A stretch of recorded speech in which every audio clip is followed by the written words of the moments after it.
Salam sejahtera untuk kita semua. Perkenalkan, nama saya Martinus Warowo, NIM 20407008. Saya mahasiswa Universitas Negeri Manado, Fakultas Bahasa dan Seni, Program Studi Sentra Tasik. Pada kesempatan ini saya akan membahas tentang konsep dasar manajemen pendidikan. Selamat menyaksikan. Konsep dasar manajemen pendidikan.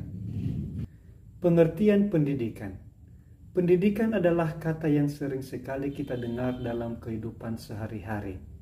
Tapi kadang kita kurang memahami apa yang disebut pendidikan, apa landasan pendidikan itu, dan lain sebagainya.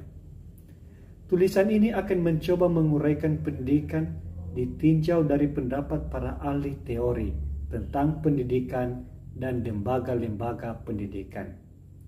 Beberapa ahli telah mengungkapkan mengenai pengertian pendidikan. Di antaranya, menurut Carter Vegat dalam Dictionary of Education, yang pertama, pendidikan merupakan seni, praktek, atau profesi sebagai pengajar. Yang kedua, merupakan ilmu yang sistematis atau pengajaran yang berhubungan dengan prinsip-prinsip dan metode-metode mengajar, pengawasan dan bimbingan murid. Dalam arti luas, digantikan dengan istilah pendidikan. Yang ketiga, merupakan seni untuk membuat dan memahami ilmu pengetahuan yang tersusun, yang diwarisi atau dikembangkan masa lampau oleh generasi bangsa. Menurut Brubacher, pendidikan diartikan sebagai proses timbal balik dari tiap pribadi manusia dalam penyesuaian dirinya dengan alam, dengan teman, dan dengan alam semesta. Dari semua pendapat para ahli tersebut, maka dapat disimpulkan bahwa yang pertama, pendidikan merupakan usaha manusia dalam meningkatkan kepribadiannya dengan mengembangkan potensi yang dimilikinya baik secara rohani maupun secara jasmani. Yang kedua, pendidikan berarti juga lembaga yang bertanggung jawab terhadap terrealisasinya tujuan pendidikan. Yang ketiga, definisi pendidikan menurut Undang-Undang Republik Indonesia Nomor 20 Tahun 2003 tentang Sisdiknas, yaitu pendidikan adalah usaha sadar terencana untuk mewujudkan suasana belajar di proses pembelajaran agar peserta didik aktif mengembangkan potensi dirinya untuk memiliki kekuatan spiritual keagamaan, pengendalian diri, kepribadian, kecerdasan, akhlak mulia, serta keterampilan yang diperlukan dirinya, masyarakat, bangsa, dan negara. Tercantum pada pasal 1 ayat 1. Pengertian manajemen. Kata manajemen berasal dari bahasa Latin yaitu manus, yang berarti tangan, dan agere yang berarti melakukan. Kata-kata itu digabung menjadi kata kerja managere, yang artinya menangani. Managere diterjemahkan ke dalam bahasa Inggris yaitu dalam bentuk kerja, to manage, dengan kata benda management. Manajer untuk orang yang melakukan kegiatan manajemen. Akhirnya diterjemahkan ke dalam bahasa Indonesia menjadi manajemen atau pengelolaan. Pengertian manajemen menurut para ahli. Manajemen yang didefinisikan oleh Coates adalah suatu seni yang produktif yang didasarkan pada suatu pemahaman ilmu. Coates menambahkan ilmu dan seni tidaklah bertentangan, namun masing-masing saling melengkapi. Yang kedua, Wilson berpendapat definisi manajemen sebagai sebuah rangkaian tindakan-tindakan yang dilakukan oleh para anggota organisasi dalam upaya mencapai sasaran organisasi. Proses merupakan suatu rangkaian aktivitas yang dijalankan dengan sistematis. Menurut Sulistyorini, manajemen adalah suatu hal penting yang menyentuh, mempengaruhi, bahkan merasuki hampir seluruh aspek kehidupan manusia, layaknya darah dan raga. Menurut Yati Siti Mulyati dan Ann Komariah, mendefinisikan manajemen sebagai kemampuan dan keterampilan khusus yang dimiliki seseorang untuk melakukan suatu kegiatan, baik secara perorangan atau bersama orang lain, atau melalui orang lain dalam upaya mencapai tujuan organisasi secara produktif, efektif, dan efisien. Filsafat manajemen. Manajemen jika ditinjau dari segi filsafat yaitu berdasarkan landasan ontologi dan aksiologi. Maka bagaimana mengembangkan landasan epistemologi yang sesuai? Filsafat manajemen pada hakikatnya menyediakan seperangkat pengetahuan untuk berpikir efektif dan memecahkan masalah manajemen. Ini merupakan hakikat manajemen sebagai suatu disiplin ilmu dalam mengatasi masalah organisasi berdasarkan pendekatan yang intelijen. Manajemen pendidikan merupakan salah satu cabang ilmu sosial yang pada intinya adalah mempelajari tentang perilaku manusia yang kegiatannya sebagai subjek dan objek. Secara filosofis, perilaku manusia terbentuk oleh interaksi antar manusia, iklim organisasi atau konteks organisasi, dan sistem. Ketiga interaksi tersebut, baik secara sendiri-sendiri maupun bersama-sama, saling berinteraksi pula dengan lingkungan eksternalnya. Dilihat dari pengertian manajemen dan pengertian pendidikan di atas, maka kita dapat mendefinisikan manajemen pendidikan sebagai suatu proses perencanaan, pengorganisasian, pelaksanaan, dan pengawasan dalam mengelola sumber daya yang berupa money, materials, method, machines, market, means, dan informasi untuk mencapai tujuan yang efektif dan efisien dalam bidang pendidikan. Men atau manusia adalah unsur terpenting yang perlu dikelola dalam manajemen pendidikan. Pengelolaan yang biasa dilakukan misalnya dengan mengorganisasikan manusia dengan melihat apa yang menjadi keahlian orang tersebut. Yang kedua, money. Money atau uang dimaksudkan untuk mengelola pendanaan atau pembiayaan secara efisien sehingga tidak terjadi pemborosan dalam suatu lembaga pendidikan. Yang ketiga, materials. Materials atau bahan materi merupakan aspek yang tidak kalah penting dalam manajemen pendidikan. Melalui pengelolaan material, maka bisa terbentuk kurikulum yang berisi panduan dasar untuk mentransfer ilmu dari guru ke siswa. Yang keempat, metode. Pengelolaan metode juga harus dilakukan dengan baik.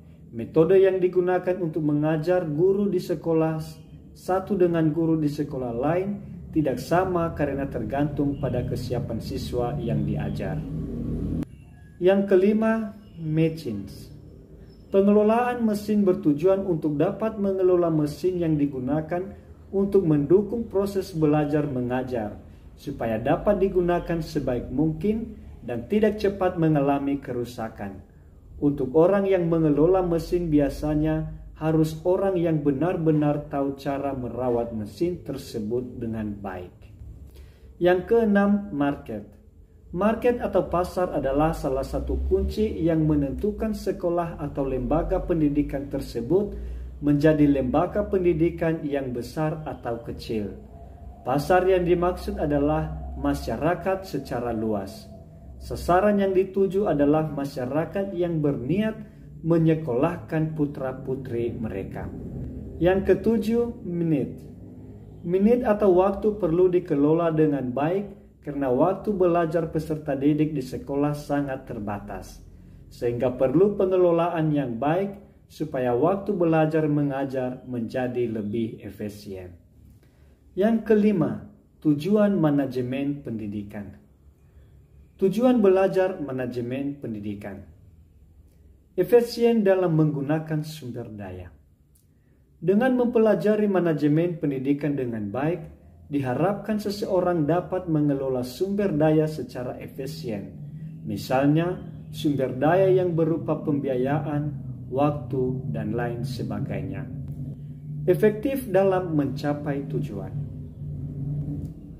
Dengan mempelajari manajemen pendidikan secara berkesinambungan dan secara sungguh-sungguh, diharapkan seseorang dapat mengefektifkan proses dan sumber daya yang dikelola untuk mencapai tujuan dengan optimal. C. Mendukung kegiatan pendidikan dalam upaya mencapai tujuan pendidikan. Manajemen pendidikan juga mendukung dan memfasilitasi kegiatan pendidikan baik secara langsung maupun tidak langsung. Kegiatan pendidikan yang didukung dengan manajemen pendidikan yang baik akan mendapat hasil yang baik sehingga tujuan pendidikan yang ditargetkan dapat tercapai. D. Bermuara pada tujuan pendidikan.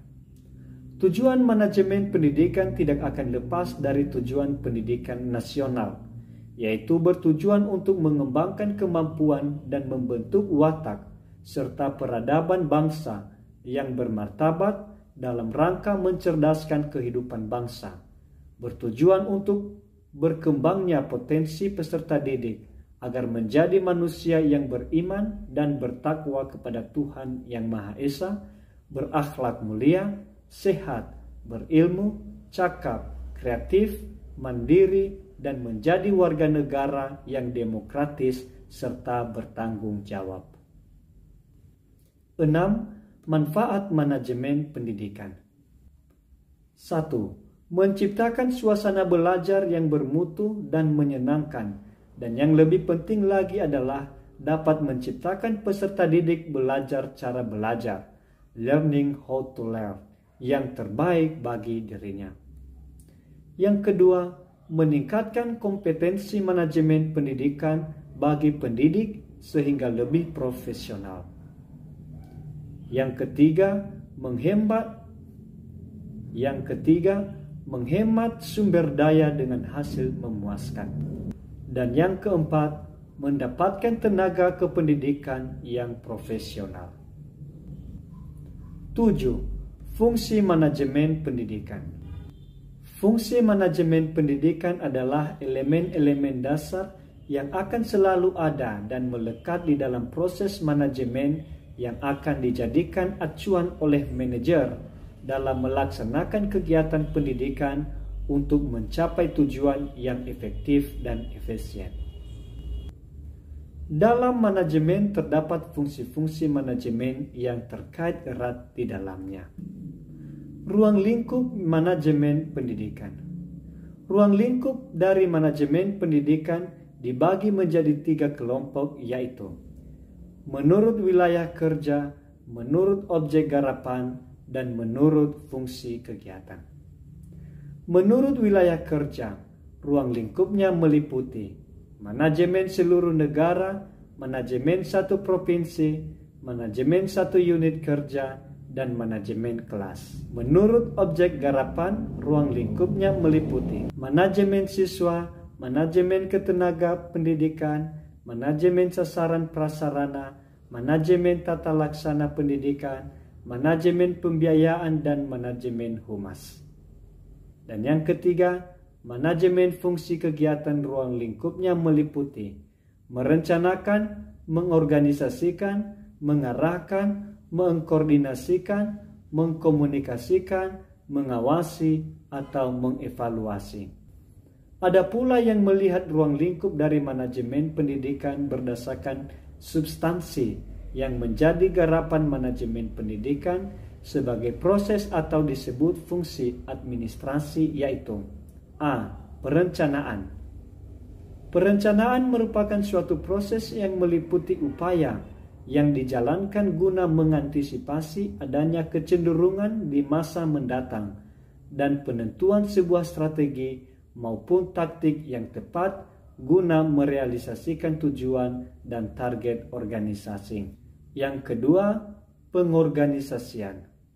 Pengorganisasian merupakan suatu proses yang meliputi bagaimana taktik serta strategi yang sudah dirumuskan pada saat tahap perencanaan digambarkan pada sebuah struktur organisasi yang tangguh, sesuai, dan lingkungan yang kondusif, serta bisa memberikan kepastian bahwa pihak kita yang ada di dalam organisasi bisa bekerja secara efisien dan efektif untuk pencapaian tujuan yang ditetapkan.